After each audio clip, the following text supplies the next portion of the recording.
Israelis, right? A million living inside of proper Israel. They weren't attacked. They weren't mobbed. But look, like Syria. There were reprisals. There were domestic terror attacks. From the fucking villages, right? I think it's just crazy. Oh, sorry. It's revenge attacks on Arabs in Israel, right?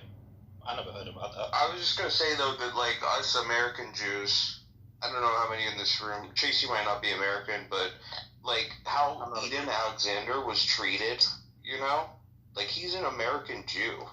Yeah. Like, and there are many people who died were American Jews, right? We can see exactly how the world sees us. You know, how they see me and you. That's exactly fucking right. There were American Jews that were taken hostage in there and treated like they were fucking nothing. It's like you tell me that if I was taken hostage by ISIS, that you would sit on the internet and say, "Who gives a fucking shit?" Well, then it's like it's crazy, like having personality around. We have nobody but ourselves. It makes me realize the defensive position that we are in. It really does. It makes you realize you have to take up it's serious shit. It really is. An argument I've made with the Palestine thing, this is a great thing of why law enforcement should exist. If law enforcement existed in Palestine, when 6,000 people charged over and kidnapped people, if there was an officer presence of a Palestinian government to respond alongside Israel to retrieve these people, then Palestine would still be standing as we speak. There would have been a cooperative they wouldn't do that. That was the government. For Palestine, they would have went in with the terrorists. James, exactly. That was the government. The lack of even perceived cooperation to into crime that took place, an actual fucking crime. Every single part of them were just like, we're part of it, we love it, yay, we're gonna celebrate. So it's like you're guilty. It's just.